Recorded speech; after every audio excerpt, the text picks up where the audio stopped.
which is which is an yeah. So the part which is an object which has come into existence naturally has to have some cause for its existence.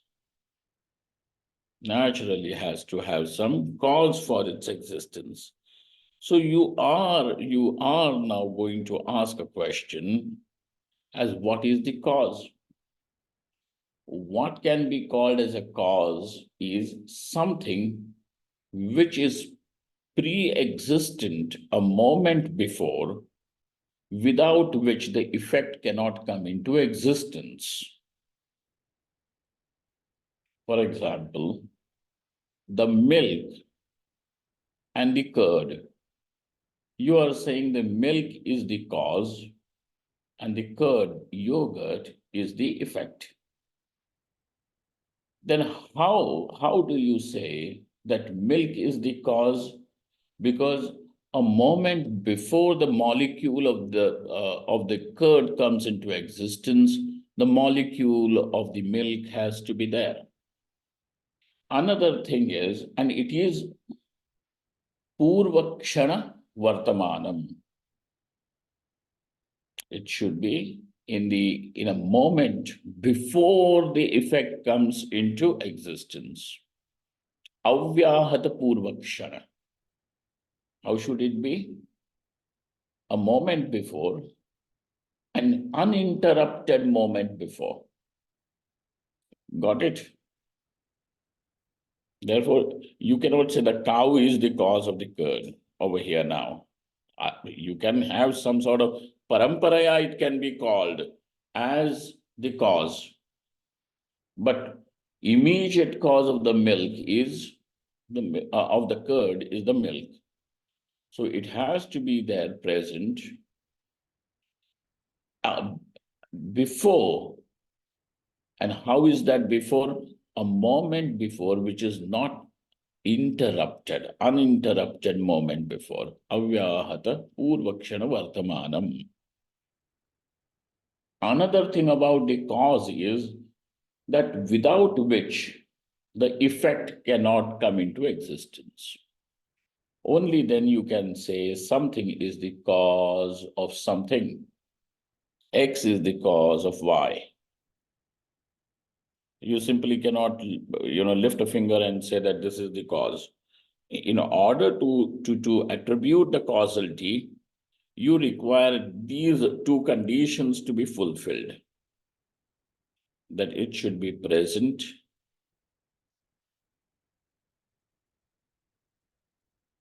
uninterrupted moment before the effect comes into existence.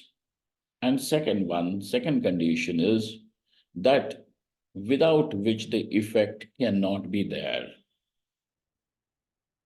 So therefore, now when these two things are present, then there is causality attributed to anything.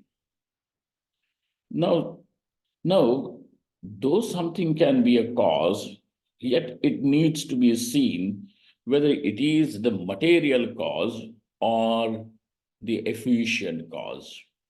Like the pot has got clay as its cause, as well as the pot maker as its cause. So the pot maker is also the cause without which the pot cannot come into existence, and the clay is also the cause without which the pot cannot come into existence. But there is a difference between both of these, that one is the material cause, the other one is the efficient cause. Now, the question over here is, you are saying your Ishvara is the cause of this world, and we have understood the meaning of what the world is. World just does not mean the stars and the moon and the sun and the sky, so on and so forth. World means everything which can be recognized as not I. Then what happens is over here, the Shruti says that this Ishvara is the material cause as well as the efficient cause simultaneously. Abhinna nimittopadana karanam. Nimitta karanam means efficient cause. Upadana karanam means the material cause. Therefore, this Ishvara is the efficient cause as well as the material cause simultaneously.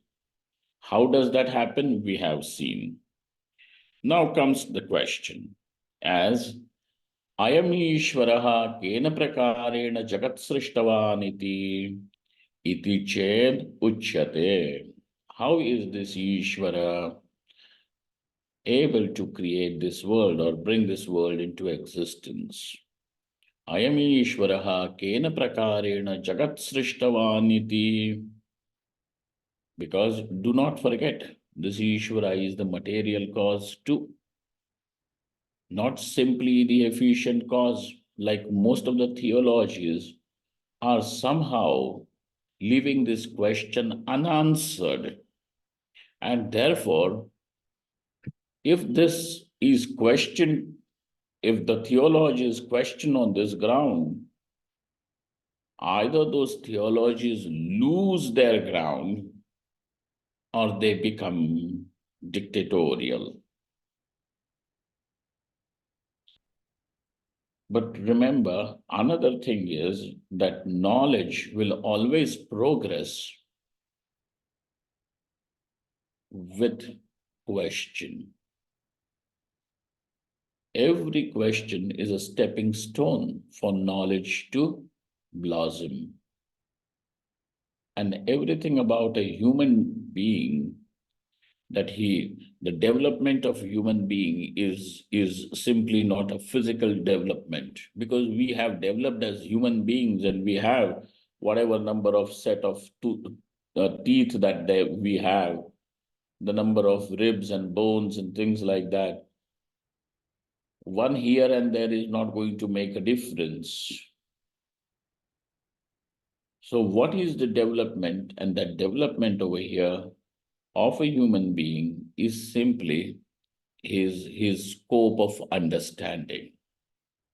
How clearly is the person able to understand now makes the person developed.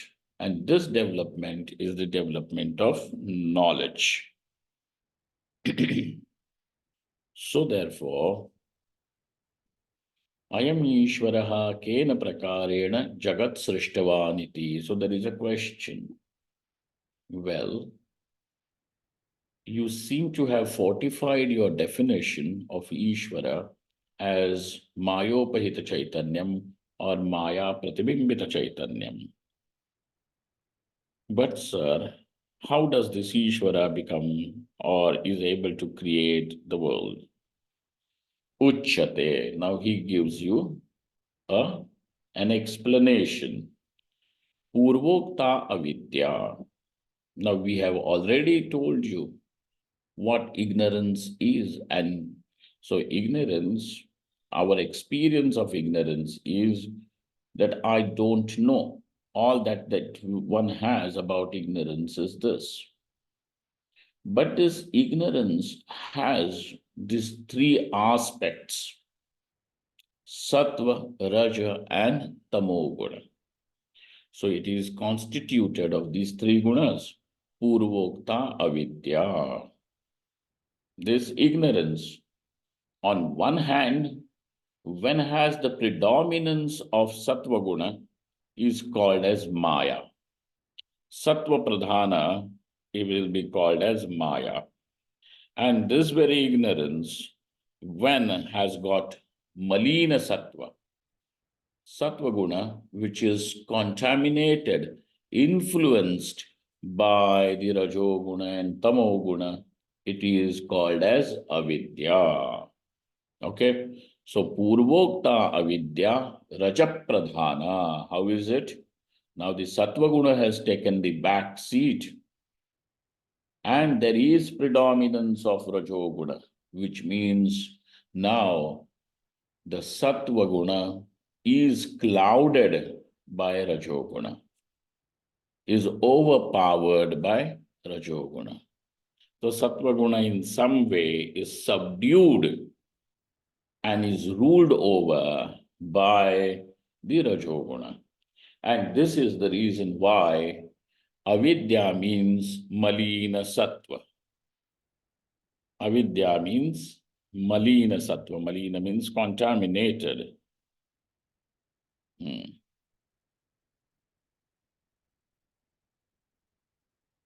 Stained sattva. Purvokta avidya raja pradhana. We are not talking about anything new. What we are telling, what we are discussing is the same avidya which we have discussed before. This avidya, when has the predominance of rajoguna, becomes many, becomes innumerable. When there is sattva guna pradhana, it doesn't become many, it remains one. And therefore Maya is one, and therefore Ishvara is also one. But what happens when it is rajoguna? Now, somewhere the rajoguna will be 10%, somewhere it will be 20%, and thus there is going to be an innumerable permutation and combination. Therefore, Rajapradhana Bahuprakara means Ananta, innumerable. Innumerable. Even the minutest difference in its what do they call, combination is going to make it different. Bahuprakara, Ananta. Then tad avidya pratibimbita chaitanya rupa jiva api ananta, and therefore the consciousness that is reflected in the avidya also is innumerable. This consciousness which is reflected in the avidya is called as jiva. So now your experience that I am a limited person, I am the doer, I am the experiencer, I am experiencing joys and sorrows, and I am trying to do something which is right, and at times it is wrong.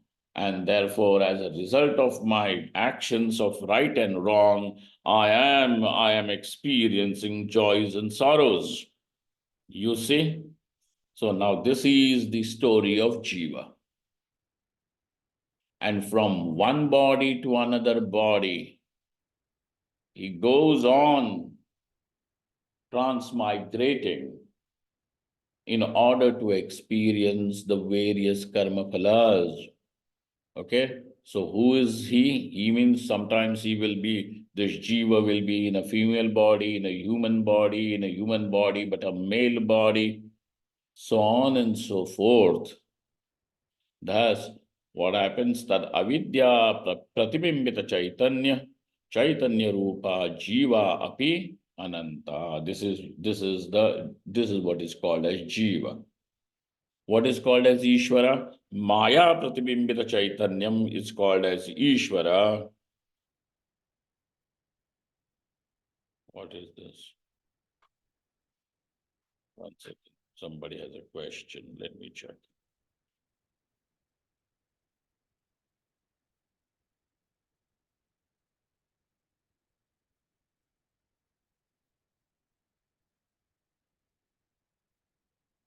Material cause, what is wrong?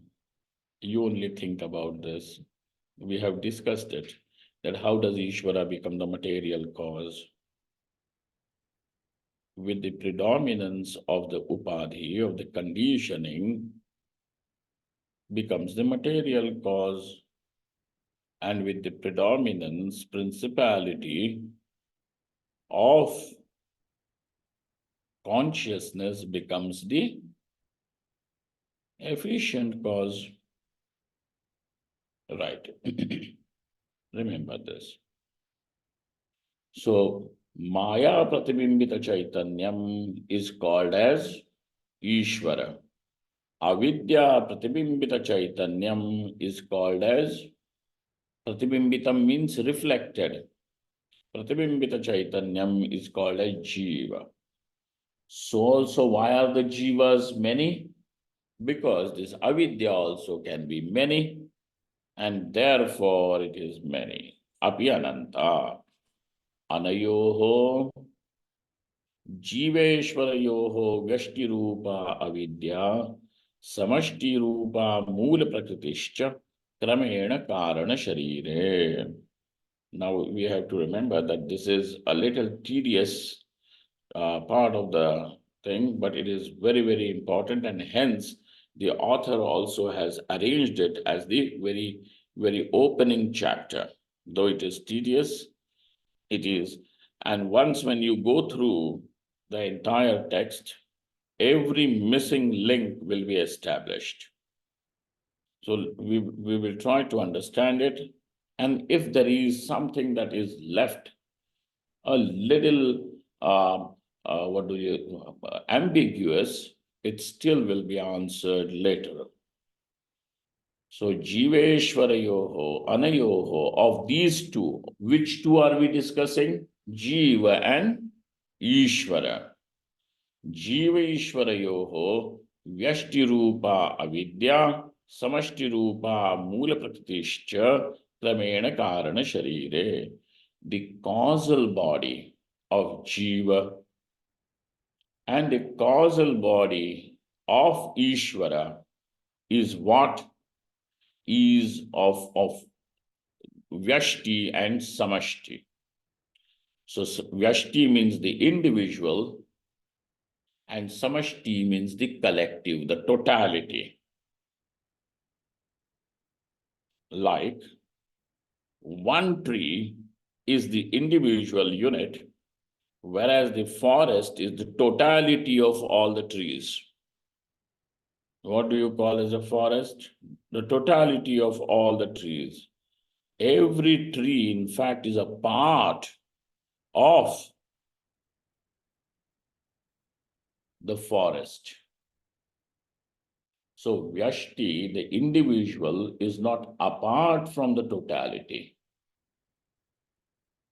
Just as the air in your lungs is the air which belongs to the totality of air. Can you segregate this air and say that this is only mine and doesn't? If you do that, you will die on the spot, because you will not be able to breathe in or breathe out. And therefore the air is the totality of air, but it can be now seen as the individual and total. Similarly, over here, Jiva is the individuality, Ishvara is the totality, completeness. Therefore, Jiva, the Karana Sharira, meaning the causal body of the Jiva, is Avidya, and the causal body of Ishvara is called as the Mula Prakriti. Okay? Now you can draw one chart in front of your eyes if you don't have a pen and a paper. You can say Ishvara and Jiva on the top. Then you can draw on the x-axis causal body, subtle body, and the gross body. Why are we using these words? Because our experience of the world is such. The world that you experience, which is tangible through your senses, which you can experience through your senses. You can see, you can touch, you can smell. When you say a rose, you are able to see the rose, you are able to smell the rose, you are able to touch the rose, you may perhaps taste the rose, and maybe there is some sound also that is associated with the rose. Not the word rose, the object rose. Okay, so it is all tangible, and this tangible world we are saying is the gross world. But where is it coming from? So you know it is, there is a cause to everything, but the cause is unknown, and this unknown, unmanifest is the cause. And in between, you have even the world, which is subtle manifest. Okay, subtle manifest, which is not tangible. Let us look at this in a way that you can you can see the rose through your eyes or through your senses. You see the rose through your senses, perceive it. But my question is, are these senses perceptible? Are these senses perceptible? You can see the rose.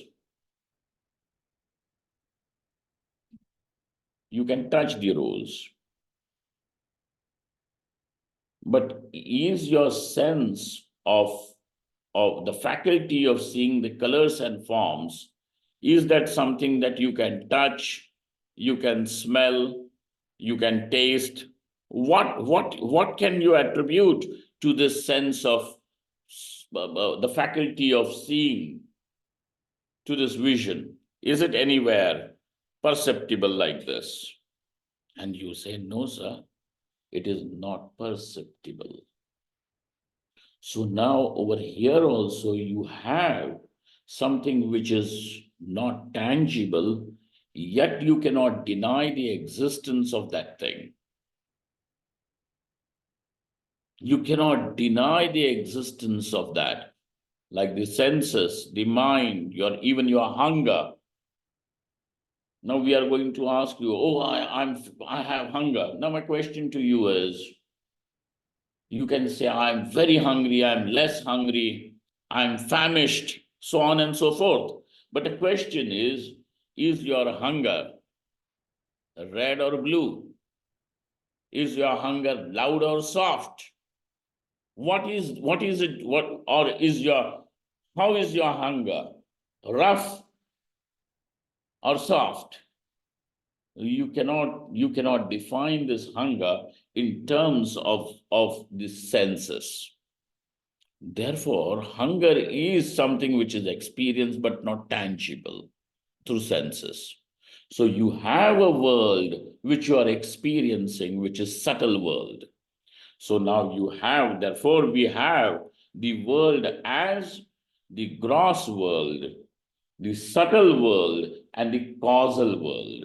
Causal meaning the cause from which the subtle and gross spring forth, that comes from it.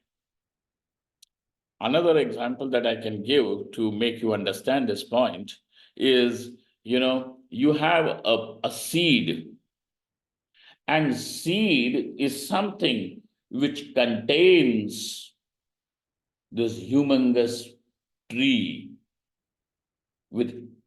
it is just potentially sitting over there. But if you are going to break that seed and even powder it and hold it under the microscope, you still will not be able to see the tree. But where is the tree? In the seed. So where exactly in the seed? So you cannot see the tree, but the tree is very much in the seed. How? It is unmanifest. Potential. It is only the potential. So also this total potential is what we call as the cause. And this cause is the cause of the subtle world as well as the cause of the gross world, unmanifest. So therefore we have the causal body, the subtle body, and the gross body. Similarly, the causal body is of the individual causal body, and the individual is the part of the total cause, and therefore total causal body. Then you have the subtle body, the individual subtle body, and this individual subtle body is the part of the total subtle body. Then you have this gross body, which you can identify. This is, what is this?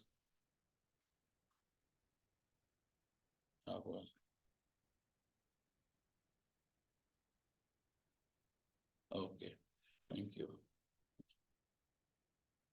So the example comes from the Chandogya Upanishad. This is not my brainchild. Somebody is saying that the tree and the seed is such a nice example. This is not Abhishek Chaitanya. It is in Chandogya Upanishad sitting there. It's come through you to us, Swamiji. Oh, thank you. Anyways, so what happens is over here, this gross body is the part of this total gross world. Everything that belongs to this individual body is the part of the total universe. Even from the smallest drop of the water which is present in this body, actually it belongs to the whole total world. And therefore, even this gross body is, the individual gross body is the part of the total gross world. You see, this total gross world is, and you cannot imagine how big this gross world is, because we still, as human beings, are not even able to determine the exact depth of Mariana Trench, the deepest part of the ocean. We do not know that how our brain cells exactly are working. And therefore, even to have an idea that how big this universe is, even the gross world is still, is amazingly, we are ignorant about it.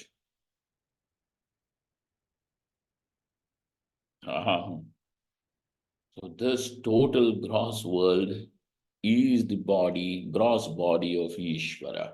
Just as this individual body which belongs to the Jiva, and the Jiva is the part and parcel of this total Ishvara, not apart from Ishvara. So Karana Shariha, and therefore what do you have? The causal body, the subtle body, and the gross body. The causal body of Ishvara is the Moola Prakriti, the primordial cause. The causal body of Jiva is the ignorance. Okay? Is ignorance. Ignorance means nescience, avidya. Let's call it, give it a different name, and to make it very easy for us to grasp. Nescience as the causal body of Jiva. Tayoho karana sharirasya cha avasthanam sushuptyavastha. Now, how is this karana sharira, the causal body of both? What is their status? How is it? So avasthanam sushupti avastha. When the jiva is resting in his causal body, it is called as the state of deep sleep. So also Ishvara is in the state of deep sleep, is where there is nothing of this world, because the entire world has gone back into the seed form. Involution. It has involved. Karana sharirasya chavasthanam tayoho karana sharirasya chavasthanam sushuptyavastha. Tayoho sve karana shariram evanandamaya koshaha. Now you are going to see this. You can just keep this information with you presently. and then see it with more clarity and in more details as we are going to progress further in the text. So presently, you can just keep this at the back of your mind as information that these causal bodies of Ishvara as well as the causal body of Jiva is called as the Anandamaya Kosha. Kosha means the sheath. Okay, just as the scabbard of a sword. The sword is always kept in a scabbard.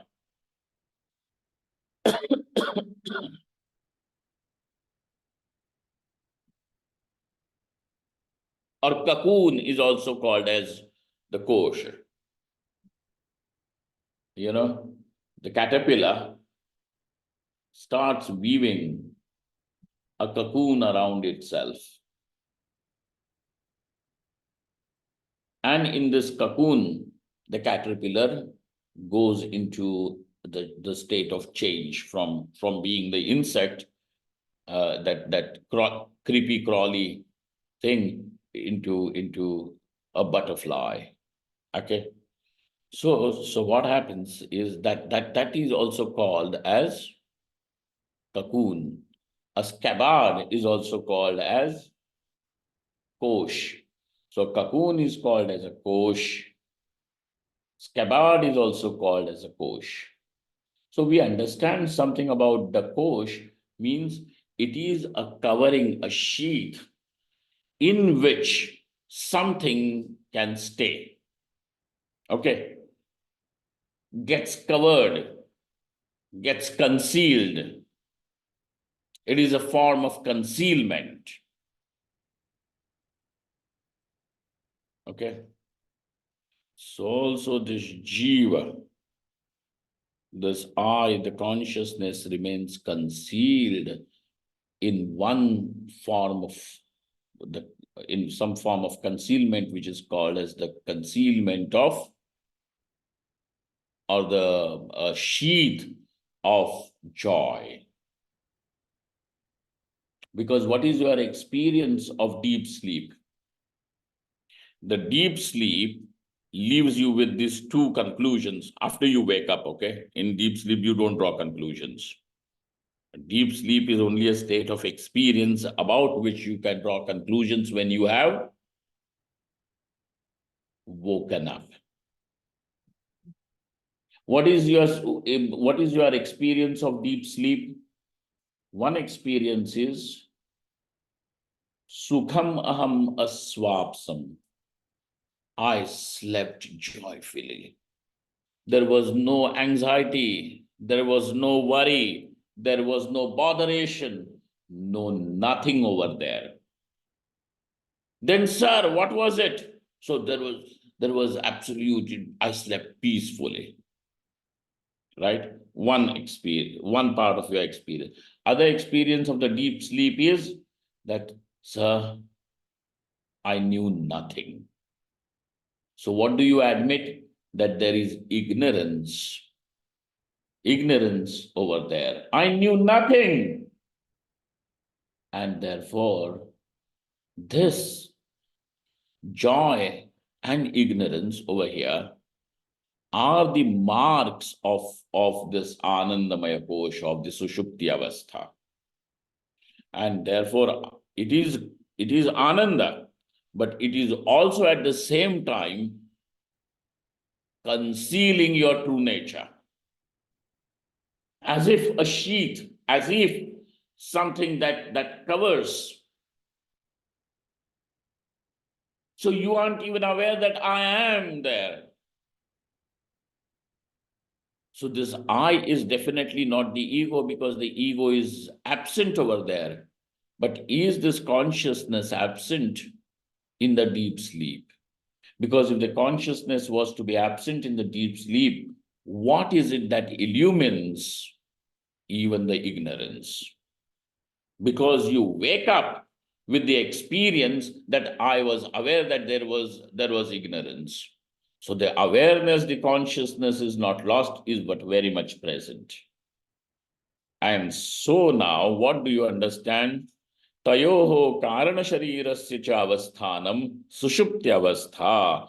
Tayoho svasva karana shariram mevanandamaya koshaha. And therefore, this abidance, this sitting, this, getting centered in the karana sharira, what is your experience? Is that experience is of deep sleep, of absolute unmanifest. Absolute, nothing is there available. And so it is Anandamaya Koshaha. Evam Karana Prapancha Srishtihi. Thus, what do you have? Evam. This is now called as the coming into existence of the causal world. So we understand what is the causal world at an individual level. There is causality. There is also at the total causality. So the total causality and the individual causality are not two apart. The individual causality is the part of the total causality. But this individual is where the jiva is, and the totality is Ishvara. Consciousness is the same, but consciousness, when reflected, just as the sun is one, but the sun reflected in the ocean, and the sun reflected in every wave of the ocean. Where is the difference? Only in reflection. And what is making even the difference in the reflection? The difference in big and small. Wave is the part of the ocean. And every potential wave of the past, present, and future is in the ocean. And therefore, the reflection of the sun in the ocean as one sun is because ocean is one. But then you also see several suns because there are waves in that ocean, and every wave is the part of the ocean, not apart from the ocean. So therefore, like this, evam karana prapancha srishti. This is called as the karana prapancha, the causal world. It is called as the causal world. Now we have seen that yes, there is causal world. Then also there is the subtle world. What is the subtle world? Again, we are going to see the subtle world into two, as the individual subtle world and the total subtle world. What is that? Let us see. Sukshma srishtihi. Atha sukshma prapancha srishtiruchyate. Now, so this is not an explanation that God one day decided and started. One day is going to be decided by the sun and the earth. If the earth was to have a little different speed of rotation around its axis, your measurement of the day would be different or not? Today, because the earth is able to go around its axis in all 360 degrees in 24 hours, and therefore you have a day. Correct? And night. So what is it that determines the day and night? It is the earth's rotation around its axis. But how could you have a day even before the earth is created or comes into existence? Therefore, we are not talking about God creating on one day. God decided, on Sunday, God decided to create the world, or on Monday, he decided. No, sir. There is causal world, because the world in its causal state is the causal world. Understand, when we are saying causal world means the world in its causal state. And what do we mean by causal state? Just as the tree in its causal state is the seed.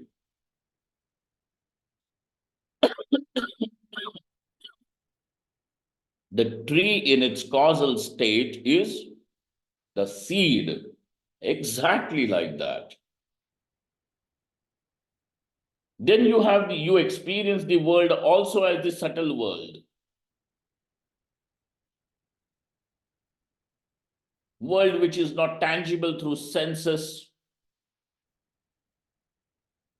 experience through senses, etc. Now, if I was to ask you, you have a good thought about someone. Now, please tell me, is this thought red or blue? How? Hot or cold? Does this thought smell nice or smells bad? How? No, nothing. Thought is a thought. You get it?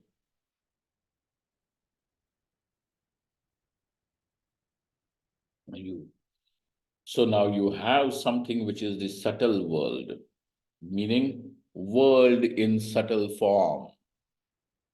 When we say subtle world, how do you decipher this word? The world in subtle form. Because what is your basic understanding of the word world? Anaham. How have you basically seen the word world? WORLD. How do you see that? And that is anaham, not I. That what is not I is part of the world. That is your world. Then you can tell your husband, you can tell your wife, you are my world. Means something that is not me, but maybe in my orbit. That's all. Anaham. Anaham, anaham, anaham. है ना? Not I. अथ सूक्ष्म प्रपंच सृष्टिरुच्यते ईश्वरस्य ईक्षणवशात् तमोगुणरूपा प्रकृतिः आवरणशक्तिः विक्षेपशक्तिः द्विधा जाता. Now we have understood that this ignorance is sattva, raja and tamo guna combined. It's a combination, a composite of sattva, raja and tamo guna. What happens is consciousness, when the light of consciousness falls on the tamo guna prakriti, sattva, consciousness reflected in the sattva guna is Ishvara. Okay. Now, means this sattva guna, Ishvara, now has the power to even illumine more. Just as the sun has the power to illumine the world, because sun is self-illuminous, correct? But when the light of the sun falls on the surface of the moon, even the moon becomes capable of illumination. Correct? So that's why on a full moon night, Sharat Purnima, when the moon is brightest, amongst all the full moons, 12 full moons of the year, Sharat Purnima, the brightest moon, what do you say? Oh, the world is bathing in moonlight. And everything appears silver. Correct? You have to actually, without electricity, if you see the moonlight falling on the trees and everywhere, it appears as if, it is bathing in some silver light.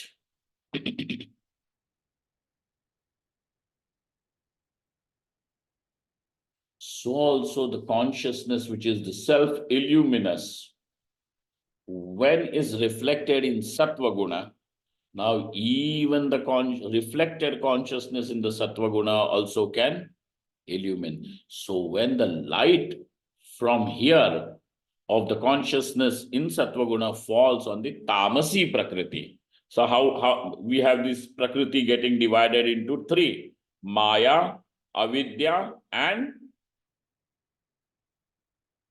Maya, avidya, and Tamsi. Tamasi. thank you very much, tamasi. Now, what happens is the sattva guna, reflection in the sattva guna, when illumines the tamo guna. Tamo guna by itself does not have any power to reflect. Okay? So just gets illumined. This is called as the ikshanam. Ikshanam means seeing, observing, looking. Ikshanam is the word. Have you heard this? So there is parikshanam. When you add pari to it, it becomes parikshanam. What is parikshanam? Huh?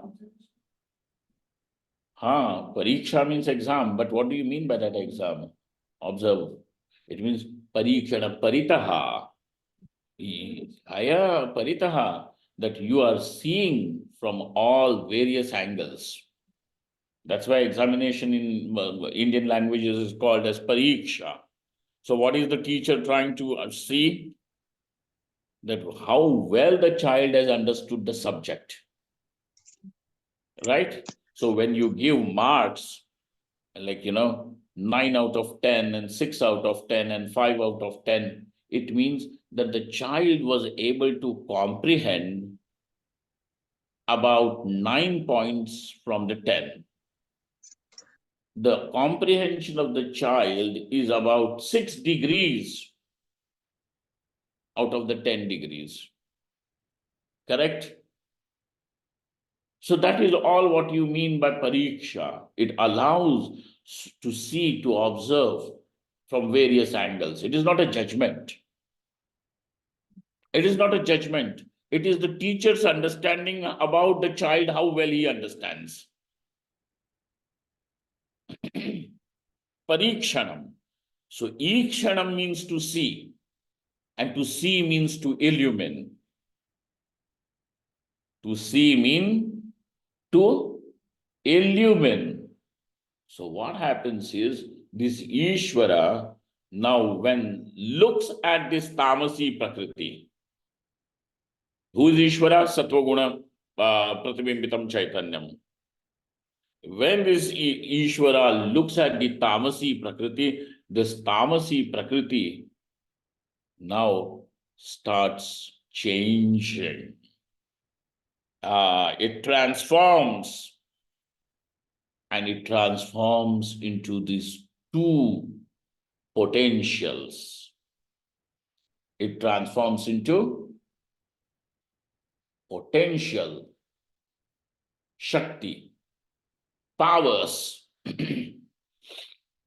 One is called as Avarana Shakti, and the other one is called as Vikshepa Shakti. So this is, it dichotomizes. Who dichotomizes? Tamasi dichotomizes and becomes twofold. One is the Avarana Shakti, the other one is called as the Vikshepa Shakti. Avarana Shakti means the power of concealment, and Vikshepa Shakti means the power of projection.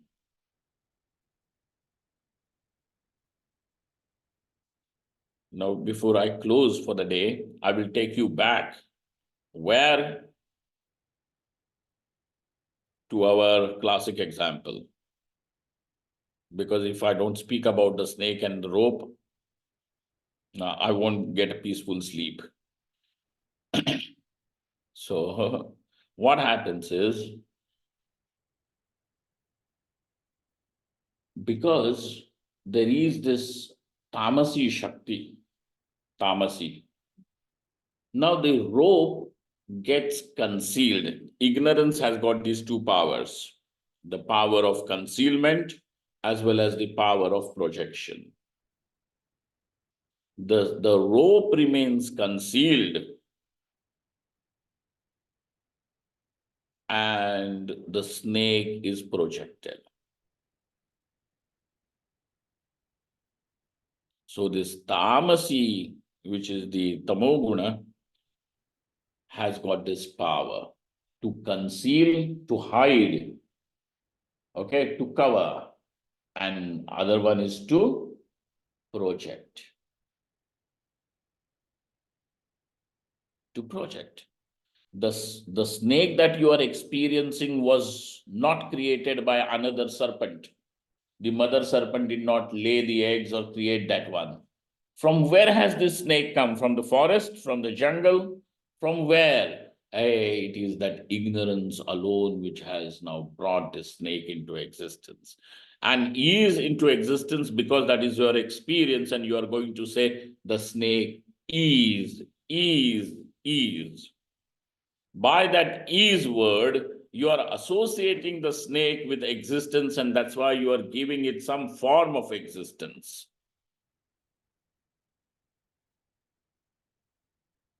It is not totally, absolutely non-existent, like the horn of a rabbit. A rhinoceros may have a horn, buffalo has a horn, the deers have a horn, but does a rabbit have a horn? No. So what is the status of the horn of a rabbit? Absolutely non-existent. Is that how you see the snake? Absolutely non-existent? No, you are going to say, I saw it was. And when you are actually seeing it, what are you going to say? It is. So by that saying is, you are associating existence with it.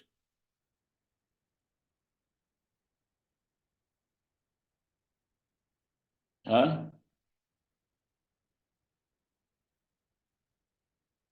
Satta sambandha you are giving it. Satta ke saath sambandha. It is something. So therefore, this tamasi now bifurcates.